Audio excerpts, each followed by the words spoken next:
Welcome to the Craftsman Online Podcast, the only 5-star rated Masonic podcast endorsed by the Grand Lodge of New York. Any opinions, thoughts, or viewpoints shared during this program are that of the individual and do not reflect the official position of any Grand Lodge, appendant, or concordant body from which that member may hail. I'm your host, Brother Michael Arce, co-founder of CraftsmanOnline.com, and we'll be talking about the shoe removal and the widow's son on this episode as we welcome back our returning champion, Brother John Nagy. Welcome back, Brother John. Thanks once again for having me, Brother Michael. It's an honor and a privilege. As a heads up to our listener, in this episode, we're going to be discussing and referencing several sections of the Bible. We want to give you some time, as you know, I know all of us don't have our volume of sacred law handy. From the 30,000 foot level, just looking over the topic for this episode, how do you think this portion of our ritual really connects the 3 degrees of Freemasonry? And by that, I mean the story of the shoe removal and the widow's son. I think that it's telling everybody ultimately what is the outcome of the story. And it ties directly into the widow's son by virtue of understanding what Ruth and Boaz were actually doing in that story of Ruth. But most people don't understand what's going on in that story, so they miss the reference to the widow's son and the direct connection that we're trying to put forth through that reference in the first degree information. For me, the biblical story went right over my head. I recognized, oh yeah, Ruth, that's one of the books of the Bible. I reread that chapter. I was like, oh, this is what they were talking about. Now, here's the thing that is interesting to me is that I think this is one of the first examples of the what we are told versus what it really means when it comes to our Masonic ritual. Because what we're told when we're going through the initiation process is this is why you're clothed this way. This is why you're prepared this way. And it easily makes sense when you're first told that line of the Bible, the passage that's there. You're like, oh, okay. But that's what we are told. It's not what it really means. And therein lies one of the greatest challenges and problems and some of the trouble that is kicked up as a consequence of what gets in the way. We have a whole class of individuals coming through our ritual who are not familiar with the Bible. And even those that are familiar with the Bible are not familiar with the culture to which these stories arose. And as a consequence, you simply do not understand what's really being communicated if you're not familiar with the culture. And the story of Ruth is a typical example. If you did not understand the culture that this tale was being told about, you're going to take in the information about Ruth and Boaz utterly different than how it was intended to be taken. And therein lies the challenge as mentors, coaches, trainers, and instructors. How do we prepare our candidates even before they go through the ritual to understand the significance of them taking their shoe off and handing it to brothers in the anteroom? And the significance of that is not being understood when the act is being given. And later on during ritual, when we're talking about how the ancient custom of taking a shoe off means yada, yada, yada. And if you're familiar with Hebrew rules, regulations, traditions, and cultures, you know that little tidbit from the Bible is unbelievably misunderstood because it doesn't tell the rest of the story. Right. And to that point, we're told, okay, so, you know, you're entering barefoot nor shod. This is why you're doing this. And you're like, oh, okay. And then when you actually go back and read this, and as you had touched on, how in ancient times, removing your shoe symbolized that you were divesting yourself of all property for spiritual acceptance. I was thinking, okay, so are we doing that because most lodges are considered to be consecrated by, or I should say not lodges, most lodge rooms or halls or temples are considered to be consecrated by grand lodges, meaning that you can have Masonic meetings there, practice Freemasonry.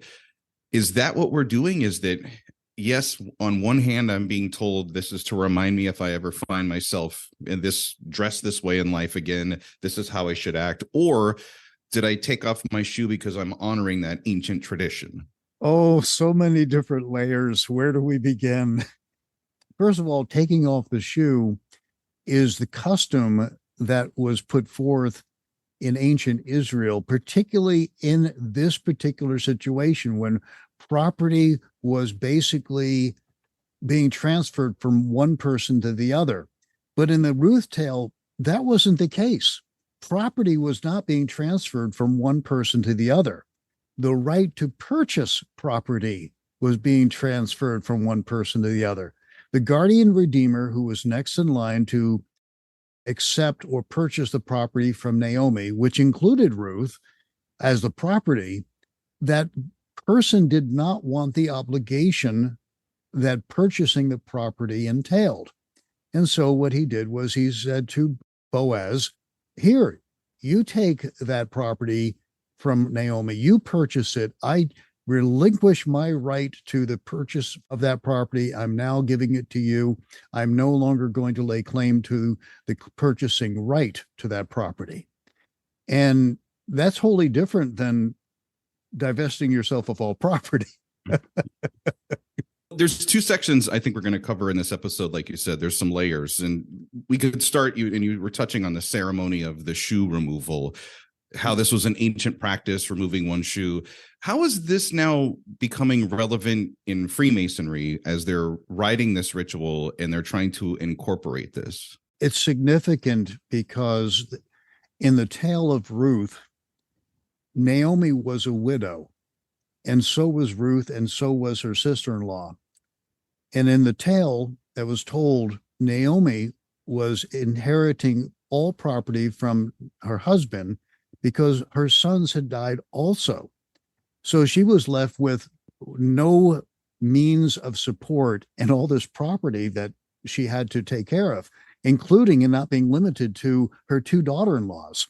Well, she was able to divest herself of Orpah, which was Ruth's sister-in-law, because Orpah basically went back to her kindred so that she would be able to be reabsorbed into her family and potentially wind up with an offspring to whomever she married. But Ruth basically said, no, I'm coming with you, Naomi. I'm in it for the long haul. Where you go, I go, yada, yada, yada. And so Naomi wound up taking a pilgrimage back to the Bethlehem area to basically sell her property.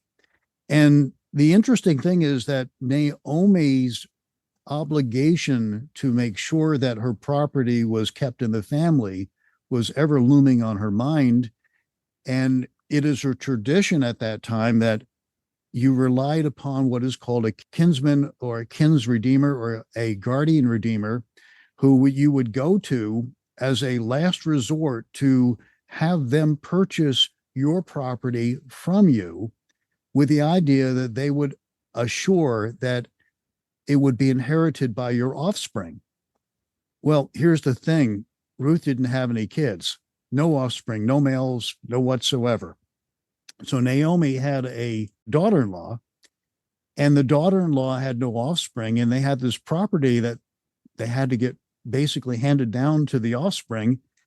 And the guardian redeemer was responsible for not only purchasing the property, but they were also responsible for making sure that there was a widow's son produced. And Ruth was, by virtue of being property, purchased by the guardian redeemer with the assurance that not only was the property being purchased, but they would guarantee that an offspring would be part of that exchange. And this is why the guardian redeemer handed over his shoe, because he wanted no part in producing an offspring that would actually inherit the very property that he would purchase. It would jeopardize his inheritance because the money he put down on the property would eventually wind up in another man's son's name. Even though biologically it was his son, it would be considered the son, or shall I say the widow's son, or the lineage of the dead husband. And that's significant because, well, when you consider what's going on with Freemasonry, the entirety of the tale wraps around the fact that we're trying to create widow's sons. Mm. The father's dead. The widow is left with no offspring. And what we try to do is pass down our inheritance to the offspring called the widow's son, AKA a new member that goes through all 3 degrees and ultimately is prepared by the brothers to become the very thing that they relinquished their rights to in the beginning. It's you mentioned another term, and we're going to get to that in a few moments on the podcast. But it's like ringing a bell every time you hear the widow's son. It's like,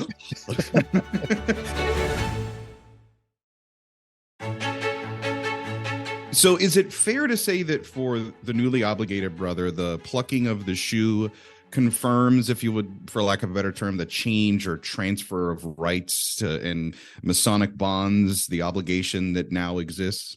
The closest that I can come to the meaning that is behind it is that by virtue of having this overlaid on the guardian redeemer in the Ruth Boaz story, the guardian redeemer was relinquishing his rights to purchase the property and therefore bring forth a widow's son. He didn't want anything to do with that. And so he said, here, you do it, Boaz. So Boaz said, hey, I accept the sandal and step right up, Ruth. We're going to produce a nice widow's son for you. And the property that I just purchased will go into his hands when I die. Well, when you think about what's going on with Freemasonry, when I or you handed over that slipper, that shoe, that sandal, metaphorically, we relinquish our rights to our old life. And we literally put into motion, by handing over that shoe, the authority to have our brothers make a widow's son out of us. Mm. So by handing over the shoe, we authorize our brothers to do what's necessary to bring about a widow's son, so that we, you and I, and every other brother that goes through this, will be able to inherit from the widow Masonry. The way you said that is beautiful. And I wish that we had better ways to prepare candidates to understand that, because this happens so quickly in the ritual, and without proper Masonic education, seriously, you could go almost your entire Masonic career and really not have a firm grasp of how significant that symbolism is. This is where I say that these are little tidbits of information that will not ruin a Masonic experience, will actually enhance a Masonic experience. You're really not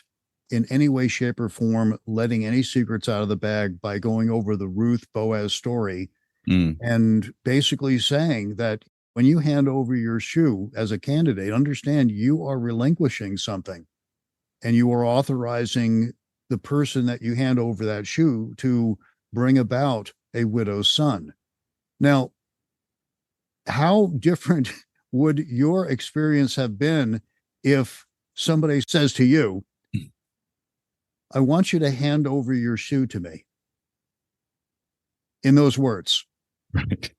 After Right. you've been told the Ruth Boaz story, it's like, oh, Right. No, I'm going to give you my shoe. What is this? it's funny, but it's also kind of sad for me at the same time, because I'm thinking back to my experience, and it would have been one less question, one less flag that would have popped, because, not to keep hammering this point, but when you're going through that night and you're taking the obligation of an entered apprentice, there are so many things that hit you over the head like a 10-pound hammer. It's just, you're overwhelmed, and it's purposely set up that way.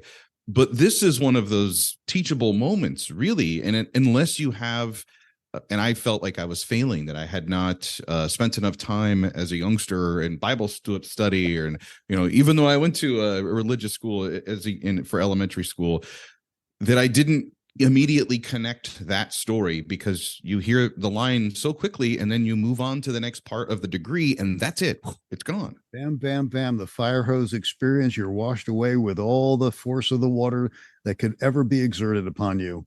And then you wind up afterward trying to make sense of what it is that you went through. And quite honestly, if I had been told the Ruth Boaz story prior to joining, or shall I say going through the degree, it would have made my experience of the first degree that much richer, because I knew at that point that I wasn't just handing over a shoe, I was reenacting the very turning over of a particular rite.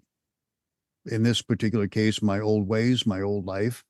And I was empowering my brothers to create a member that can inherit what Masonry has to offer. Right. And in that one act, I mean, it would have just unbelievable significance, because I knew that in that picking up of my shoe and handing it over to the brother, I was on my way even before I knocked on the door. Yep. Yeah. And just, I'm sorry if I keep hammering the same point here, but it makes the whole reason as to why you are clothed a certain way going in as a candidate for these degrees so much more relevant, so much more important than, hey, are you telling me that I'm wearing this silly costume and that George Washington did this same thing when he was going through Freemasonry? Yeah, and slap on the back, just go walk through that door, do your thing, kid. Like, if we spend a little bit more time talking about this, I'm with you. I think you really would be more enlightened. I'll go back to something you mentioned before about taking off the shoes. Understand that this is not a rite of decalciation. Discalciation comes from the Latin discalciatus, and I hope I pronounced that correctly. And it means basically unshod. And if you recall, we are neither barefoot nor shod. We are in that nether region. So if you think of discalciation as the referring to Moses and of course Joshua, where they were basically told to remove their shoes, we are not reenacting that by going into the lodge, although our lodge is on consecrated ground and it is sacred ground. We are not reenacting discalciation because we have neither barefoot nor shod.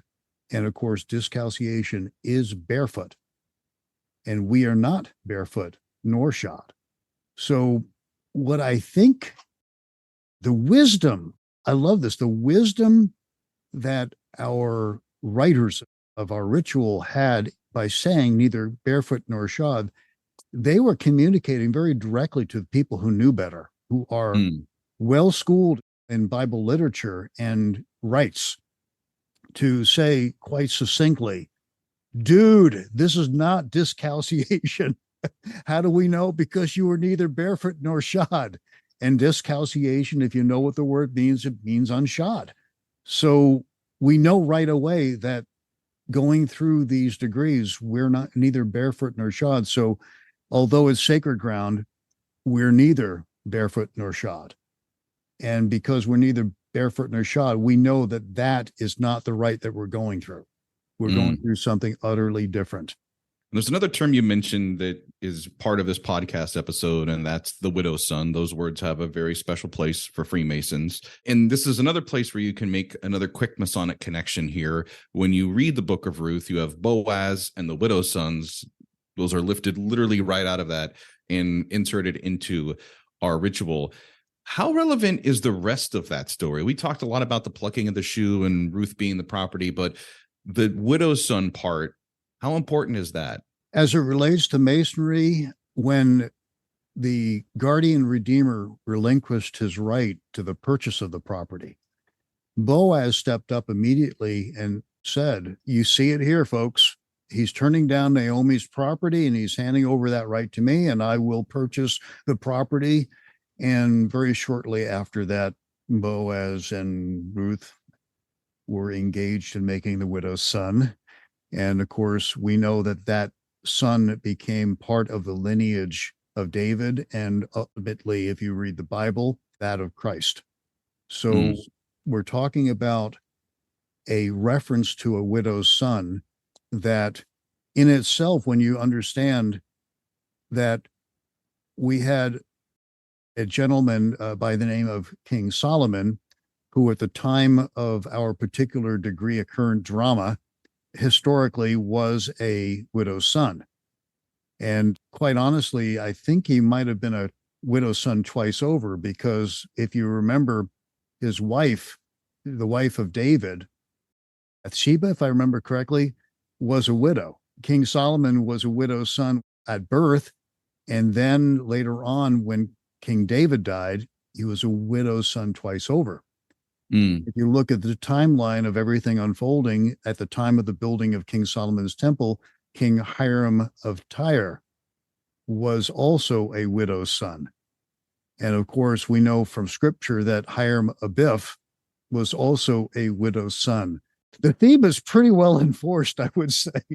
They do mention the widow's son, and like we said, the story is covered in a couple sentences early in the ritual. And then you're going to go through some degree work and you're not going to hear it again, but you're also going to pick up that phrase later in the Master Mason degree, but it's going to have a different meaning. And that's where I feel like there's another too long of a timeline disconnect here, where if you don't have that basis, the next time you hear it, you just think, oh, that's a neat little catchy phrase. And they also have a motorcycle club, those Masons. Wow, they really like that widow's son thing. And yet, when you become a Master Mason, you wear that title very proudly. And it is a direct connect to what occurred in the anteroom just before that first 3 knocks occurred. We're setting the stage to become the inheritor of what Freemasonry has to offer, which is basically Masonry. Freemasonry has to offer it, and Masonry becomes the inheritance. And you, as a Master Mason, if you had done what I call all your widowing through the first and second degree, and there's this whole bunch of stages you go through. Widowing literally is a divestiture. The word widow means to be separated. In fact, originally, a widow was basically someone whose husband was not around physically. We're not talking about just by death. If they went off to war, they were considered a widow. If they went off to travel, they were considered a widow. Once the husband disappears or is gone, distanced, they are separated, which is literally what the word widow means, to separate it. And when you consider, when you walk through that door and make your obligation, you are separating yourself from the profane world. Separation number 1. So you then become the separated. Then you separate yourself from vices and superfluities and invest yourself in virtue. You go through a second widowing, and you climb those staircases in the second degree. You are separating yourself from people who don't know to people who do know. Another separation. And there are several even the third degree, you're supposedly separating yourself out from the ruffians, and you are a Master Mason, and you've separated yourself out from those who have not done the work.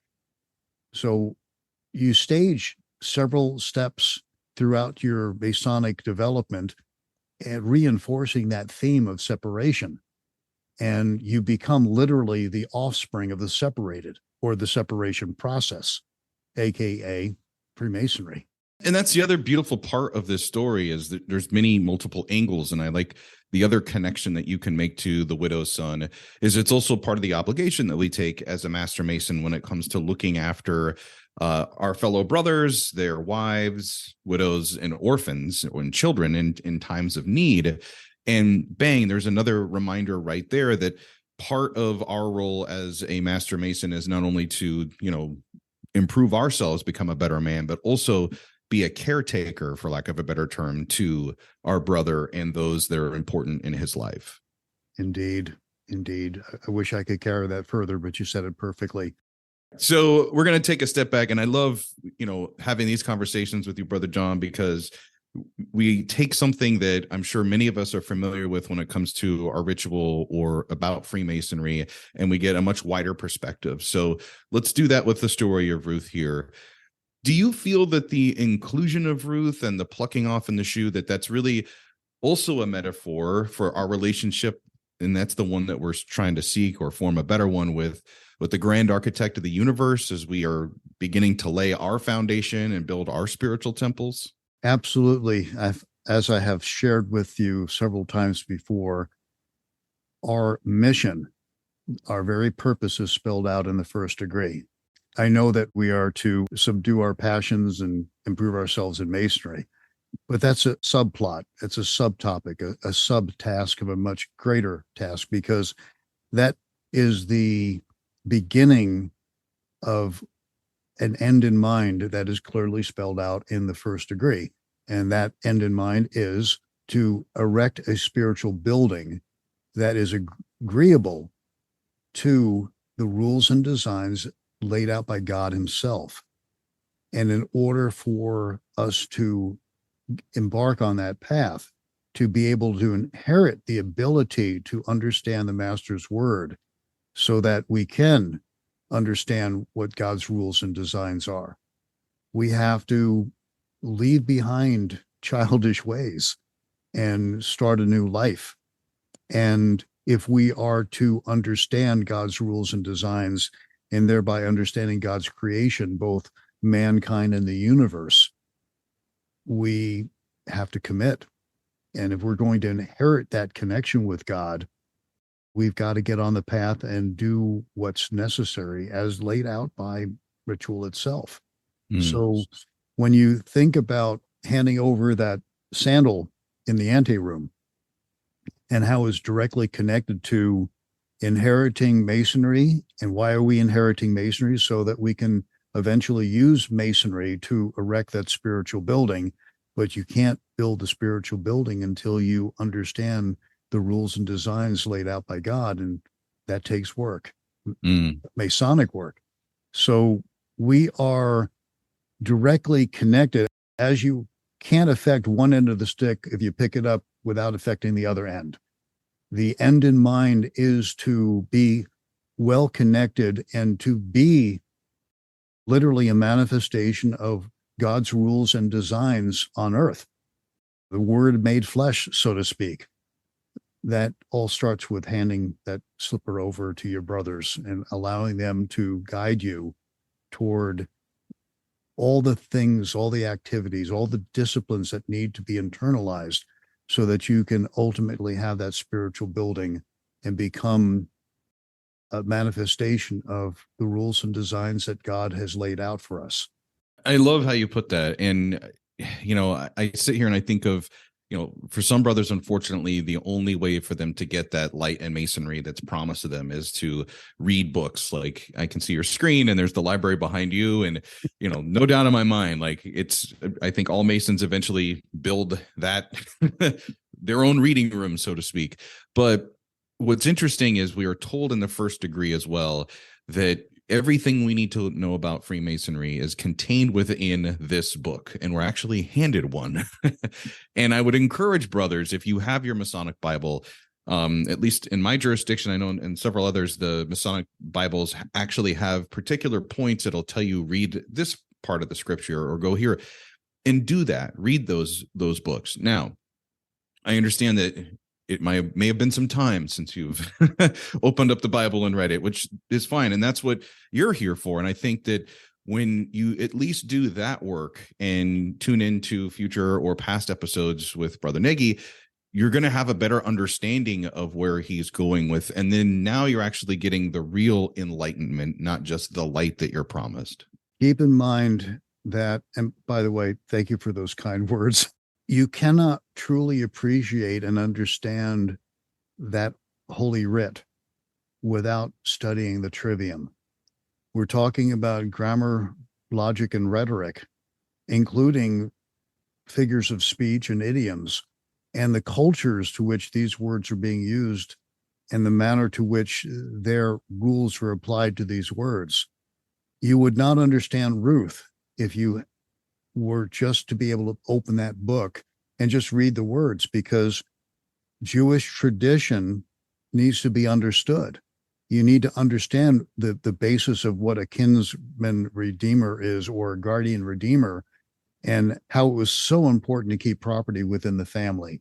And that if you were even a distant relative, but the only one to rely on, you had a mitzvah, literally an obligation to make sure that the widow was capable of having an offspring to honor the dead husband's name, so the property would continue in that dead husband's lineage. And equally so, we have a tradition within Freemasonry of handing down light and preserving it for every single generation. And without widows' sons as offsprings of the separation process, how are we as a family going to guarantee that what we need to make sure is handed down, that property, that inheritance, gets into the right hands and the family name continues? Starts with handing over that sandal. Well, big thanks again to our guest this week, Brother John Nagy, for coming on this episode of the Craftsman Online podcast. Can't wait until you come back. I know you're going to ask me. We'll have him back on our Monday, June 6th episode, where we will be discussing the perfect points of entrance. Neat topic. That's a fun one. And we'll be rolling up our sleeves on that one too.